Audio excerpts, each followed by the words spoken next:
Today we will introduce a little bit about ITO glass. What is ITO?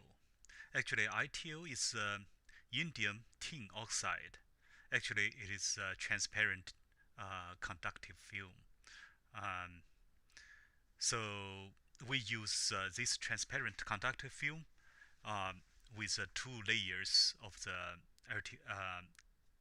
LCD glass. So in that case, we can build LCD cell.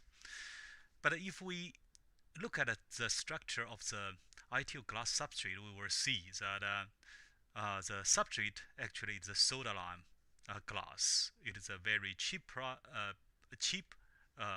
glass, so it is easy to manufacture to make it flat. So in our passive LCD glass, so we still use a soda lime glass, but with a TFT that will be different.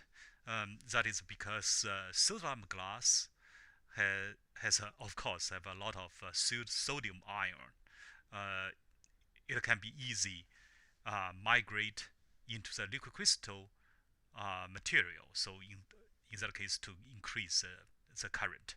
But for monochrome LCD, it is okay, still okay to use soda lime glass, but we have to put a very high density silicon oxide dioxide to between the ITO and soda lime glass.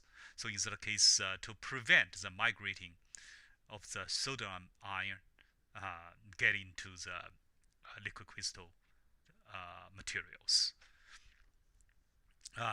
But sometimes, with a strong alkaline solution, the silicon dioxide film can be damaged. So in that case, that will cause the problem for the high current for the LCD.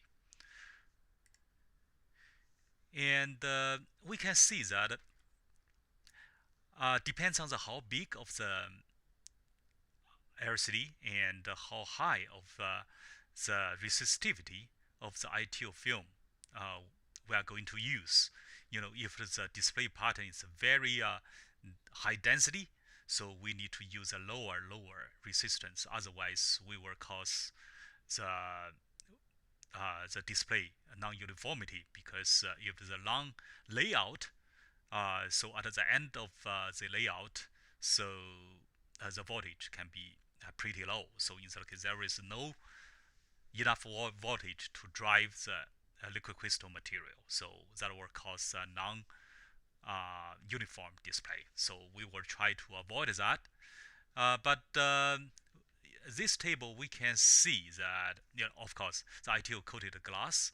So normally in passive LCD, so we use 14 inch by 16 inch. That is a pretty standard, industrial standard glass substrate. And then for passive LCD, we have 0.4, 0.55, 0.7, and 1.1 minimum thickness. And but for TFT, because it is a pretty bigger, so we use a very thin ITO glass. Normally we use 0.3 or even thinner glass. From this table, we can see that the higher of the resistivity, we can the transmission also higher. So that's because the ITO thickness getting thinner. So, but most of the case, we will use 80 to 100 ohm per square. Okay, so this is a actual. Okay. So normally we use 80 to 100 for normally TN LCD. So the transmission is pretty high. It's 87%. But in some high density display, sometimes we have to use 10 ohm square and 15 ohm square. So the transmission will be much lower. And of course, the cost will be low. So in that case, we need to calculate what is the lowest highest resistance we need to use. So in that case, we can get a cost-effective LCD.